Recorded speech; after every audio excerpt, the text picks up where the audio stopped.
और आज का क्लास में है some important terminology associate with future contract. तो फ्यूचर कॉन्ट्रैक्ट में क्या क्या टर्मिनोलॉजी यूज होती है। पहला होता है basis. Basis means the difference between the spot price and future price is called basis.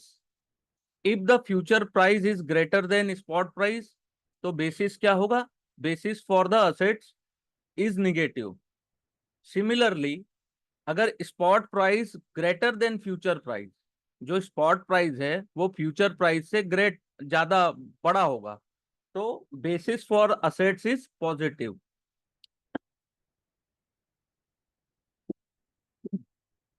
Sorry, जैसे मई 2023 का ये स्पॉट प्राइस जो है फ्यूचर प्राइस ज्यादा ग्रेटर है, तो इसमें देखिए ये है स्पॉट प्राइस 18,315 और जो फ्यूचर प्राइस है 18,345। तो निफ्टी फ्यूचर क्या हुआ? निगेटिव बेसिस पे हुआ। ठीक है। वैसे ही basis for 1 month contract would be different from the basis for 2 or 3 month contract। जो बेसिस होता है वो 1 month कॉन्ट्रैक्ट का अलग होता है, 2 months कॉन्ट्रैक्ट का अलग होता है, 3 months कॉन्ट्रैक्ट का अलग होता है। ठीक है।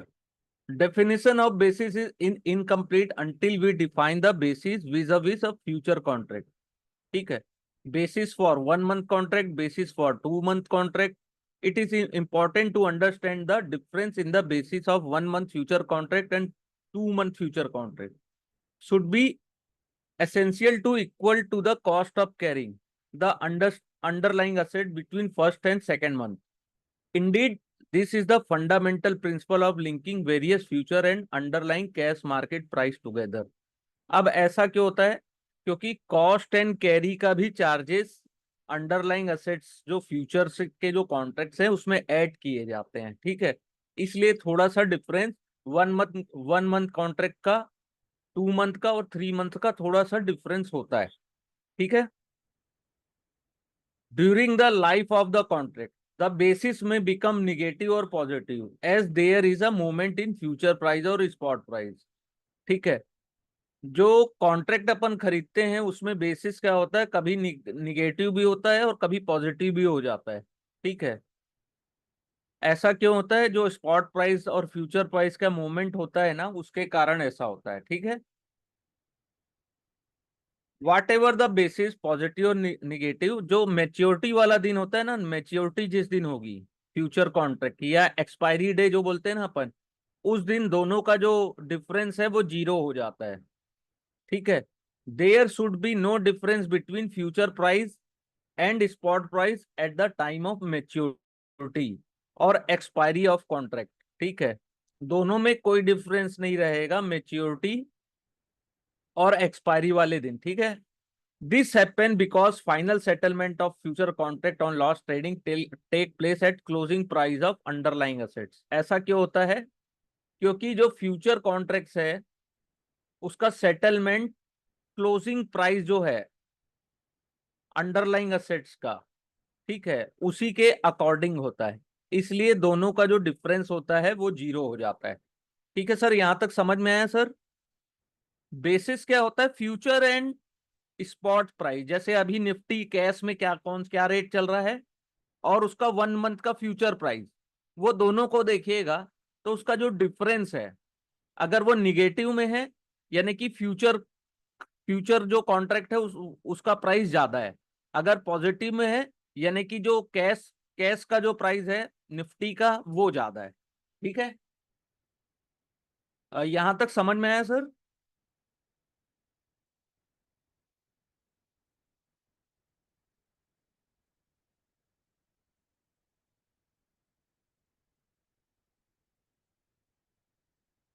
ओके। कॉस्ट ऑफ कैरी क्या होता है? कॉस्ट ऑफ कैरी क्या होता है? जैसे कोई भी अपन कॉन्ट्रैक्ट में आते हैं, cost of carry is relation between future price and spot price. ये दोनों का रिलेशन है। ये it's major the storage cost. Storage cost किसमें? कमोडिटी मार्केट में plus interest that is paid to finance और carry the assets till delivery. जैसे अपन फ्यूचर कॉन्ट्रैक्ट में गए और वहां पे मान लीजिए कमोडिटी मार्केट में गए, तो कमोडिटी मार्केट में क्या होता है, स्टोरेज कॉस्ट लगता है, इंटरेस्ट लगता है, तो इसी को कॉस्ट ऑफ कैरी कहा जाता है। ठीक है, लेस देन और interest rate less than income earn on the asset during the holding period. ठीक है, लेकिन इक्विटी मार्केट में क्या होता है, इक्विटी डेरिवेटिव में carrying cost is the interest paid to the finance the purchase less dividend earn. ठीक है, तो इक्विटी डेरिवेटिव में क्या होता है, ये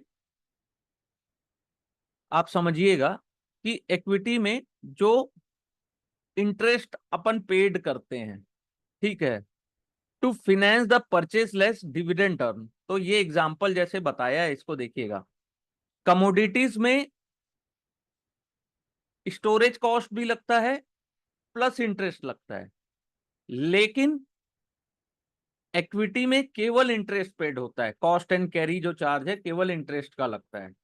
ठीक है, अब इसका एग्जांपल देख लीजिए। Assume the share of ABC is trading at 100 rupees in cash market, 100 रुपए में चल रहा है ट्रेडिंग। अब person wish to buy share doesn't have money, अब उसके पास पैसे नहीं है तो वो कैश में नहीं खरीद सकता। In that case he would have borrow 100 rupees at the rate of 6% per annum, यानी कि वो किसी से पैसे उधार लिया उसने 100 रुपया, ठीक है, 6% per annum. Suppose he hold this share for 1 year, in that day he expect the company to give 200 dividend on its face value, तो डिविडेंड कितना मिला, 2 रुपए। तो उसका next cost, cost of carry कितना हुआ, interest paid minus dividend receive, तो वो इंटरेस्ट कितना पेड कर रहा है, 6 रुपीज, यानी 100 का 6% 6 रुपीज हुआ, और उसको 2 रुपए डिविडेंड भी मिला, तो कितना हुआ, interest paid minus dividend receive, तो 6 - 2 हुआ 4, तो कितना हुआ, the break even future price for him should be 104। ठीक है, it is important that cost of carry में डिफरेंट फ्रॉम डिफरेंट पार्टिसिपेट, जो कॉस्ट ऑफ कैरी होता है अलग अलग होता है अलग अलग पार्टिसिपेंट्स के लिए, यानी कि जो ट्रेडिंग में पार्टिसिपेट करते हैं या जो अलग टाइप्स के पार्टिसिपेंट्स हैं मार्केट में, उनके लिए अलग अलग चार्जेस लगते हैं इसके। ठीक है, अब होता है मार्जिन कॉस्ट। मार्जिन अकाउंट क्या होता है कि कोई एक्सचेंज होता है वो गारंटी लेता है सेटलमेंट की। ठीक है, जैसे बीएससी एनएससी क्या करते हैं, गारंटी लेते हैं सेटलमेंट की, तो सेटलमेंट के लिए क्या करते हैं, to protect itself against default by either counter party, it charges various margin from broker. Broker क्या करता है, वो ब्रोकर से, एक्सचेंज ब्रोकर से मांगता है, तो ब्रोकर क्या करता है, ब्रोकर क्लाइंट से मांगता है। ठीक है, margin, margin are briefly explained as follow. पहला होता है इनिशियल मार्जिन। इनिशियल मार्जिन क्या होता है, the amount one needed to deposit in margin account at the time of entering in a future contract is known as initial margin। जैसे आपको future में bye करना है, फ्यूचर मार्केट में buying करनी है, तो आपको एक इनिशियल मार्जिन देना पड़ेगा। कितना हो सकता है, जैसे आपने फ्यूचर में लॉन्ग किया या शॉर्ट किया, तो दोनों तरफ आपको एक इनिशियल मार्जिन ब्रोकर को देना पड़ेगा, तभी आप उस कॉन्ट्रैक्ट में एंट्री ले सकते हो। जैसे कि अब निफ्टी मान लीजिए, यहाँ पे एक एग्जांपल दिया है, 18,275 चल रहा है, तो कॉन्ट्रैक्ट वैल्यू मान लीजिए लॉट साइज के अनुसार उस समय 50 थी, तो हुआ 9,13,750। ठीक है, this is the contract value of investor long position. ठीक है, ये लॉन्ग पोजिशन के लिए कॉन्ट्रैक्ट वैल्यू है। ठीक है, assume the broker charge 10% of contract value as initial margin. ठीक है, अगर ब्रोकर ने 10% चार्ज किया इनिशियल मार्जिन, तो कितना हुआ, 91,375 रुपीज। तो ये हुआ इनिशियल मार्जिन जो आपको पेड करना पड़ेगा। ठीक है, both buyer and seller of future contract pay initial margin. जो बायर है और सेलर है दोनों को इतना मार्जिन दे के ही कॉन्ट्रैक्ट में एंट्री मिलेगी। और जो इनिशियल मार्जिन क्या होता है, depend upon price movement of underlying assets. जिस दिन मार्केट में हायर वोलेटिलिटी होती है उस दिन exchange higher initial margin charge करता है। ठीक है, इनिशियल मार्जिन यानी कि जब अपन किसी भी कॉन्ट्रैक्ट में एंट्री लिए तो उतना पैसा तो अपने को देना है इनिशियल, नहीं तो हम कॉन्ट्रैक्ट में नहीं एंट्री ले सकते। उसका रीजन क्या है, क्योंकि ये एक्सचेंज में है, कोई कोई काउंटर पार्टी या कोई क्लाइंट डिफॉल्ट ना कर दे, इसलिए इतना पैसा deposit as a initial margin broker मांगता ही है। ठीक है, एक होता है marking to market, MTM position जो होता है। एमटीएम ये जो वर्ड्स अपन जो यूज कर रहे हैं ना, इनिशियल मार्जिन, बेसिस, एमटीएम, ये देखिएगा फ्यूचर और ऑप्शन कॉन्ट्रैक्ट में सबसे ज्यादा सुनने को मिलते हैं, लेकिन इसकी मीनिंग किसी को नहीं पता होती, तो थोड़ा आपको जानकारी अच्छी हो जाएगी। Marking to market in future market while contract have maturity of several months, profit and loss are settled on day to day basis। जो प्रॉफिट जो होता है ना, प्रॉफिट एंड लॉस जो डे टू डे सेटल होता है उसको कहते हैं मार्क टू मार्केट। यानी कि आज मैं कॉन्ट्रैक्ट में एंट्री लिया और शाम को मेरे को लॉस दिख रहा है, तो वो जो लॉस है उसको सेटल कर दिया जाएगा। ठीक है, डे टू डे बेसिस पे। ठीक है, the exchange collect this margin from loss making participant. मान लीजिए मुझे लॉस हुआ, मैंने लॉन्ग पोजीशन ली और उसमें मुझे लॉस हुआ, तो वो पैसे जो एक्सचेंज क्या करेगा, मेरे मुझसे लेगा, और जिनको प्रॉफिट हुआ उनको वो शिफ्ट कर देगा इतने पैसे। ठीक है, अब ये एक एग्जाम्पल की तरह समझाया है। Let us understand MTM with the help of example. Suppose a trader bought a future contract of May 2023 when Nifty future contract was trading at 18275।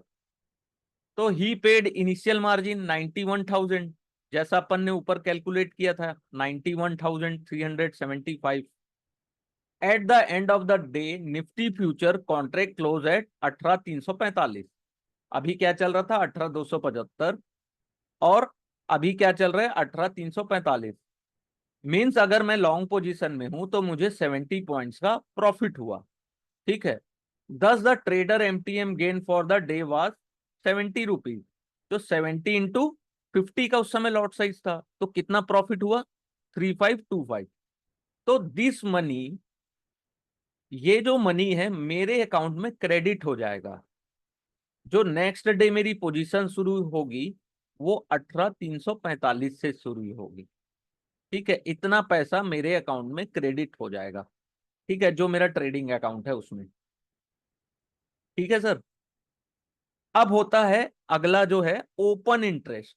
हम लोग सुनते हैं open interest, open interest, OI कितना है, ओपन इंटरेस्ट, हमेशा open interest और volume पे चर्चा होती है।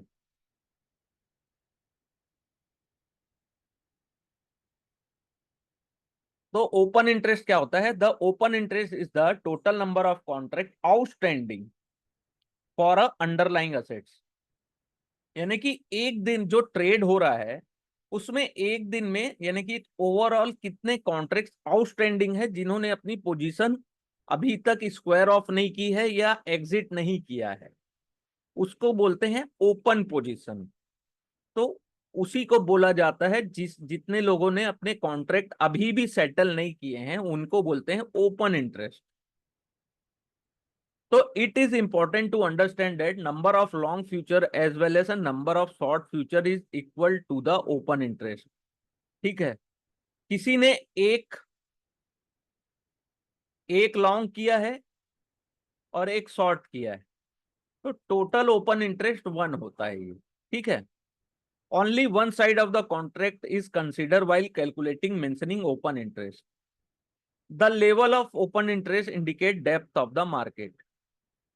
तो ओपन इंटरेस्ट से अपने को क्या क्या चीजें पता चलती है कि मार्केट में कितना डेप्थ है कि लोग कितना रिस्क लेने को तैयार भी हैं। बहुत सारी ऐसी चीजें अपने को मार्केट में पता चलती है केवल ओपन इंटरेस्ट का डेटा देख के। ठीक है, तो इसको अभी अब अपन प्रैक्टिकली भी देखेंगे कि कहाँ क्या क्या पॉसिबल, कहाँ पे क्या पॉसिबिलिटी बन रही है। ठीक है, यहाँ पे देखिए बहुत अच्छे चार्ट से समझाया गया है कि ओपन इंटरेस्ट को कैसे कैसे देखा जाता है। ठीक है, अभी मैं आगे बताऊंगा। Volume traded given as idea about market activity with record to specific contract over a given period. तो वॉल्यूम क्या होता है?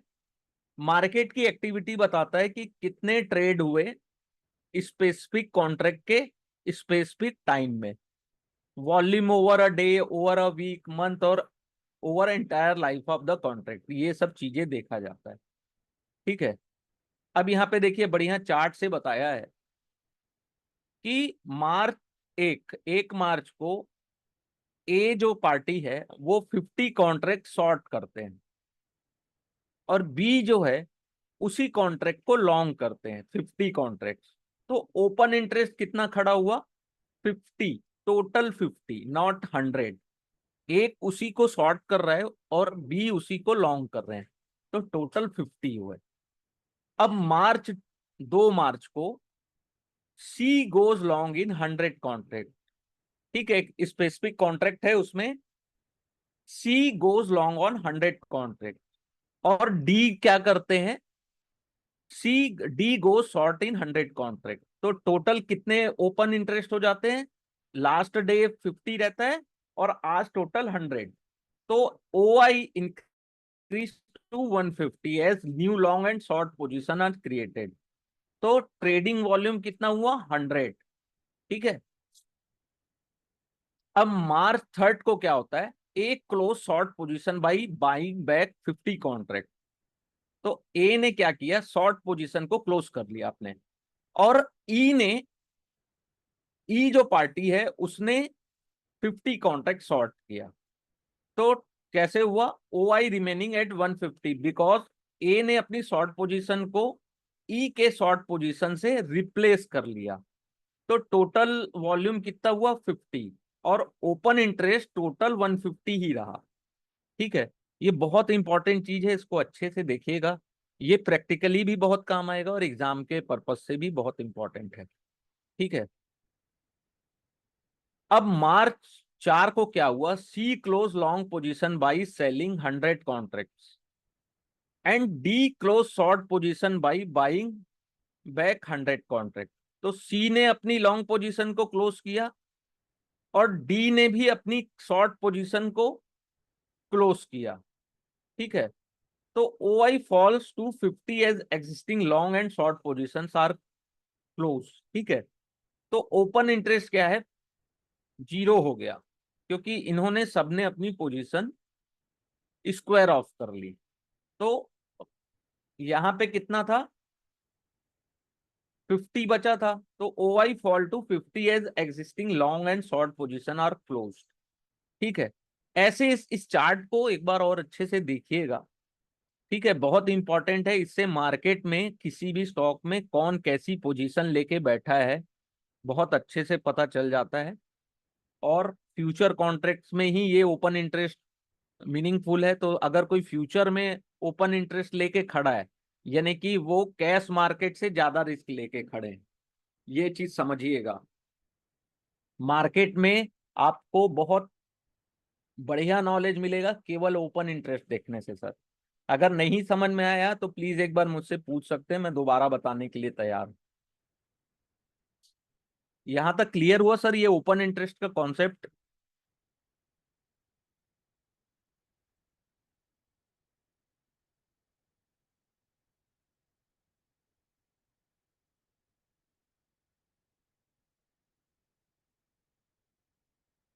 वरुण जी, अजय जी, ये आपको समझ में आया ये चार्ट जो है? Okay, yes. अगर थोड़ा भी कंफ्यूजन होगा तो मेरे से अगली क्लास में पूछ लीजिएगा। ठीक है, मैं बहुत स्लो इसको इसलिए पढ़ा रहा हूँ क्योंकि चैप्टर 3 के जो क्वेश्चंस हैं बहुत इंपॉर्टेंट है। इसको मैं शॉर्ट शॉर्ट धीरे धीरे थोड़ा थोड़ा थोड़ा करके पढ़ा रहा हूँ, क्योंकि अगर पूरी अंडरस्टैंडिंग आ गई ना तो आराम से 20 में अपन 18 तो स्कोर कर सकते हैं आराम से इसी चैप्टर से। अब होता है प्राइस बैंड। प्राइस बैंड क्या होता है? Price band is essential the price range with in which contract is permitted to trade during a day. The band is calculated with respect to previous day closing price of a specific contract. The previous closing price of contract is 100 and the price band of contract is 10%. The contract can trade between 90 and 110 for next day। ठीक है, अगर price band contract का 10% है तो अगले दिन जो contract है वो 90 या से 110 के बीच ही ट्रेड होगा। ठीक है। On the first trading day of the contract the price band is decided based on closing price of underlying assets in cash market. For example, today is the first trading day of future contract for underlying assets. Company A price for the contract is decided on previous day closing price of company A stock in cash market. Price band is clearly defined in contract specifications so that all market participants are aware of the same in advance. Sometimes bands are allowed to be expanded at discretion of exchange with specific trading halt.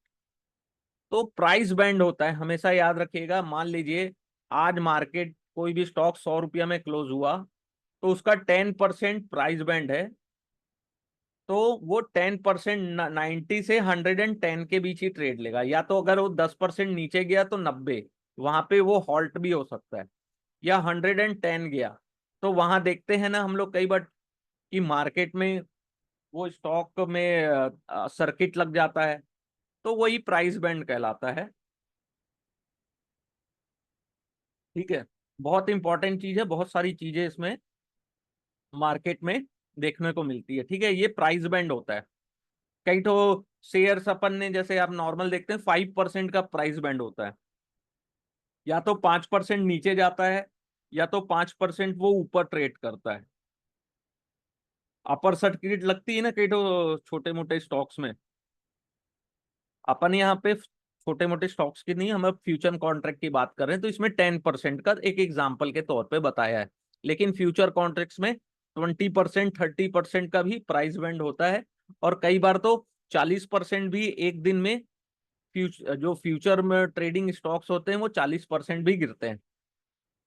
ठीक है, ये एक example के तौर पे बताया गया है। लेकिन क्या होता है, कभी आप देखिएगा एक साथ 40% नहीं गिरेगा। 10% होगा तो थोड़ी देर के लिए वो हॉल्ट हो जाता है, या 20% अगर ऊपर या नीचे जाता है तो वहां पे थोड़ी देर के लिए हॉल्ट हो जाता है। फिर उसका प्राइस बैंड खोलते हैं तो 30% 40% ऐसा जाता है वो। अगर आप मूवमेंट किसी फ्यूचर के स्टॉक्स का देखेंगे तो जब अडानी के शेयर एक समय गिरे थे तो एक एक दिन में 40-40% तक भी वो गिरे थे। ठीक है, अपने प्राइस बैंड से। Position in derivative market. As market participant, you always deal with certain like long, short and open position in market. Let us understand the meaning. Long position क्या होती है? जब मैंने बाय की पोजीशन ली, खरीदा मैंने, bye करना चाहता हूं तो लॉन्ग हूं मैं, लॉन्ग। ठीक है।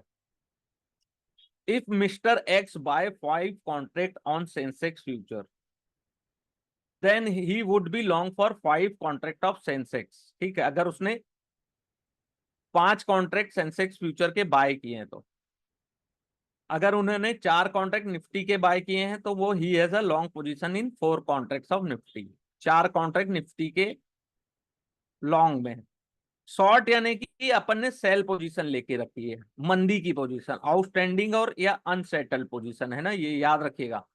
लॉन्ग हूं मैं, या तो आउटस्टैंडिंग है या unsettled. Sell position in contract, short position. For instance, if P sells 5 contracts of Sensex future, then he would be short।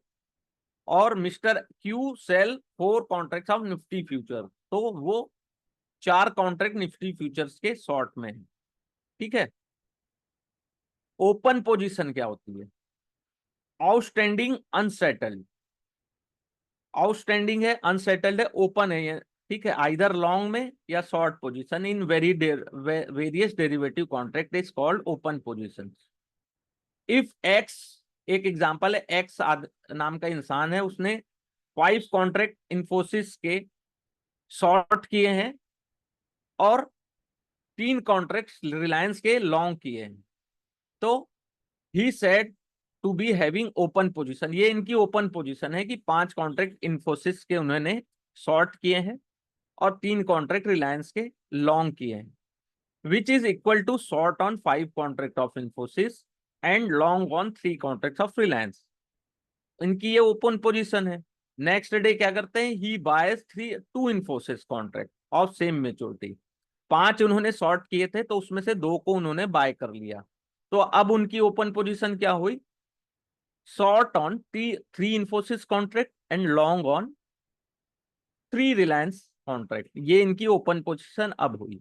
ठीक है, ये ओपन पोजीशन यानी कि आज मैंने कोई चीज को बाय किया है, लॉन्ग किया है या शॉर्ट किया है, वो पोजीशन को मैं नेक्स्ट डे भी कैरी फॉरवर्ड कर रहा हूं।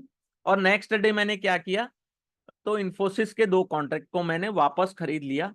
तो उसके नेक्स्ट डे के लिए क्या हुआ, मेरी जो ओपन पोजीशन है वो डिफरेंट हो गई। ठीक है, यहीं पे उसको बताने की कोशिश किया गया है। ओपन पोजीशन थोड़ा इजी है, बहुत इजी है, लेकिन क्या है कि ये चीजें अपने को इनकी टर्मिनोलॉजी पता नहीं रहती, इसलिए अपन को कई बार कंफ्यूजन होता है। ये बहुत इंपॉर्टेंट चैप्टर्स हैं, इस टाइप के जो अगर अपन ने अच्छे से स्टडी कर लिया ना, तो फ्यूचर एंड ऑप्शन में अपने को कोई कहीं कुछ सीखने की जरूरत नहीं है, ऑटोमेटिक अपने को सब चीज अच्छे से बनने लगेगा। ठीक है, naked and calendar spread position ये क्या होता है, बहुत इंपॉर्टेंट है। नेकेड पोजीशन क्या होता है in future market, simply means long और short position in any future contract without having any position in underlying assets. हम सिंपली जाते हैं मार्केट में, या तो फ्यूचर मार्केट में सिंपल गए, किसी भी स्टॉक को बाय कर लिए, लॉन्ग कर लिए या शॉर्ट कर लिए। ठीक है, लेकिन हमारे पास फिजिकल में ऐसी कोई कैश में पोजीशन होती नहीं है। ठीक है, अंडरलाइंग एसेट्स में वैसी पोजीशन नहीं होती, लेकिन अपन फ्यूचर में उसकी पोजीशन ले लेते हैं। ठीक है, उसको नेकेड बोलते हैं। कैलेंडर स्प्रेड पोजीशन क्या होती है, ये होती है combination of 2 position in future on same underline, जैसे कि रिलायंस है या निफ्टी है। तो उसमें अपन ने 2 पोजीशन ली है, एक किया है लॉन्ग ऑन 1 मैच्योरिटी कॉन्ट्रैक्ट। अपन ने इस महीने के एक्सपायरी में एक कॉन्ट्रैक्ट को लॉन्ग किया है, और नेक्स्ट एक्सपायरी में डिफरेंट मैच्योरिटी कॉन्ट्रैक्ट, यानी कि अभी अक्टूबर चल रहा है तो अक्टूबर में अपन रिलायंस में लॉन्ग है, और नवंबर में उसी कॉन्ट्रैक्ट में अपन शॉर्ट की पोजीशन लेके बैठे हैं। तो इसको बोलते हैं डिफरेंट, 2 डिफरेंट कॉम्बिनेशन लिया है तो उसको बोलते हैं कैलेंडर स्प्रेड पोजीशन। ठीक है, एग्जांपल दिया है यहाँ पे, a short position in near month contract couple with long position in far month contract is calendar spread position. Calendar spread position is computed with respect to their near month series and become a open position when the near month contract expire or either of these offsetting position is closed। ठीक है, ये near month series होती है और become a open position one a near month contract expire. एक contract expire हो जाता है तो ये ओपन पोजीशन में आ जाता है। ठीक है, a calendar spread is always defined with respect to relevant months. ठीक है, रिलेवेंट मंथ के अकॉर्डिंग इसको डिफाइन किया गया है। जैसे स्प्रेड बनता है, spread between August contract and September, यानी कि अलग अलग मंथ के कॉन्ट्रैक्ट लिए हैं इसलिए कैलेंडर स्प्रेड कहला रहे हैं। Spread between August contract and October contract, या spread between September and October contract. तो कोई भी 2 मंथ की पोजीशन में अगर हम अलग अलग पोजीशन बना के बैठे हैं तो इसको कैलेंडर स्प्रेड बोला जाता है।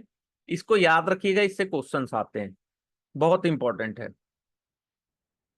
Open position, open position means either buying और selling a contract with increase client open position. ठीक है, closing means a position means either buying और selling a contract which essential result in reducing of client open position. जैसे मेरी position क्या है कि मैंने बाय किया तो ये मेरी ओपन पोजीशन हुई, या मैंने सेल किया तो ये मेरी ओपन पोजीशन है। ठीक है, कि कब तक, जब तक मैं उसको सेल नहीं कर देता या अपनी पोजीशन को क्लोज नहीं कर देता। तो ये क्लोजिंग अप पोजीशन क्या हुआ, इस ओपन पोजीशन को जब मैंने क्लोज किया तो ये क्लोजिंग पोजीशन हो गई मेरी। ठीक है, अब यहां पे दिया है difference between forward and future contract. पहला, ऑपरेशनल मैकेनिज्म कैसा होता है, इट फॉरवर्ड कॉन्ट्रैक्ट क्या होता है, it is not traded on exchange. Forward exchange में ट्रेड नहीं होते। फ्यूचर क्या होता है, it is exchange traded contract. अब सेकंड होता है कॉन्ट्रैक्ट स्पेसिफिकेशन में, term of contract differ from trade to trade according to need of participant. इनके जो कॉन्ट्रैक्ट स्पेसिफिकेशन क्या होते हैं, ये टेलर मेड कॉन्ट्रैक्ट होते हैं, यानी कि जैसी जिसकी नीड होती है वैसा ये लोग कॉन्ट्रैक्ट के टर्म एंड कंडीशन या स्पेसिफिकेशन बनाते हैं। लेकिन फ्यूचर कॉन्ट्रैक्ट में टर्म ऑफ कॉन्ट्रैक्ट जो होता है वो स्टैंडर्डाइज्ड होता है, यानी स्टैंडर्ड होता है। Except the price, all other term of contract are already fix. Price के अलावा सब चीजें फिक्स होती है। ठीक है, प्राइस का कोई ऐसा फिक्स नहीं होता, क्योंकि मार्केट में फ्लक्चुएशन बहुत ज्यादा होता है। तो एक्सचेंज ट्रेडेड फंड है तो इनके जो टर्म कंडीशन होते हैं वो हमेशा फिक्स होते हैं। Counter party risk, counter party risk क्या होता है, फॉरवर्ड कॉन्ट्रैक्ट में काउंटर पार्टी रिस्क सबसे ज्यादा होता है। लेकिन इसको रिड्यूस कैसे कर सकते हैं, गारंटर लेके। लेकिन गारंटी जो लिए है वो भी तो डिफॉल्ट कर सकता है ना। रिड्यूस कर सकते हैं लेकिन काउंटर पार्टी रिस्क इसमें रहता ही है। फ्यूचर कॉन्ट्रैक्ट में the clearing agency associate with exchange become the counter party to all trade assuring guarantee on their settlement. तो इसमें क्या होता है, फ्यूचर कॉन्ट्रैक्ट में क्लियरिंग एजेंसी जो होती है वो अपनी गारंटी देती है सभी को ट्रेड सेटल करने के। तो यहाँ पे काउंटर पार्टी रिस्क नहीं होता है। लिक्विडिटी प्रोफाइल, लिक्विडिटी प्रोफाइल क्या होता है, as a contract are tailor made. ठीक है, तो इसमें क्या होता है, सबसे ज्यादा लिक्विडिटी की भी प्रॉब्लम होती है। और फ्यूचर कॉन्ट्रैक्ट्स में as contract are standardize and exchange traded, यहाँ पे लिक्विडिटी ज्यादा प्रॉब्लम नहीं होती है। जब चाहो बेच सकते हो, किसी को भी बेच सकते हो। ठीक है, सेल कर दो, बाय कर लो, जो करना है करो। तो वहां पे उतनी दिक्कत नहीं होती है। ठीक है, प्राइस डिस्कवरी, यहाँ पे अगर प्राइस में जो देखा जाए तो इफिशियंट नहीं होता है, क्योंकि मार्केट बहुत छोटा सा होता है ना। प्राइस डिस्कवरी फ्यूचर कॉन्ट्रैक्ट्स में सेंट्रलाइज ट्रेडिंग प्लेटफॉर्म होता है, तो all buyer seller come together, यानी कि सेम सब आते हैं। तो इसमें प्राइस डिस्कवरी की उत्तर यानी कि कैसे होती है, कॉमन ऑर्डर बुक के द्वारा प्राइस डिस्कवर किया जाता है। और यहाँ पे जो डिफरेंस होता है प्राइस में बहुत मिनिमम होता है, 5 पैसे का डिफरेंस होता है लिक्विडिटी में। लेकिन फॉरवर्ड कॉन्ट्रैक्ट्स में ये जरूरी नहीं है, कई बार बहुत ज्यादा डिफरेंस भी होता है बाय एंड सेल में। ठीक है, quality of information and it's dissemination, quality of information and speed of information बहुत स्लो होता है, बहुत कम होता है, यानी कि आपको ज्यादा इंफॉर्मेशन नहीं होगी। लेकिन future are traded national wide, जो फ्यूचर कॉन्ट्रैक्ट होते हैं वो पूरे देश में ट्रेड होते हैं। ठीक है, और जो इंफॉर्मेशन होती है बहुत आसानी से अपने को मिल जाती है उनके आपके बीएससी एनएससी के प्लेटफॉर्म में आप जाएंगे तो वहां पे बहुत सारी इंफॉर्मेशन मिल जाती है अपने को। ठीक है, तो इतनी सब चीजें आज अपन ने पढ़ी, इसको प्लीज रिवीजन करिएगा, बहुत फायदा मिलेगा आप लोगों को।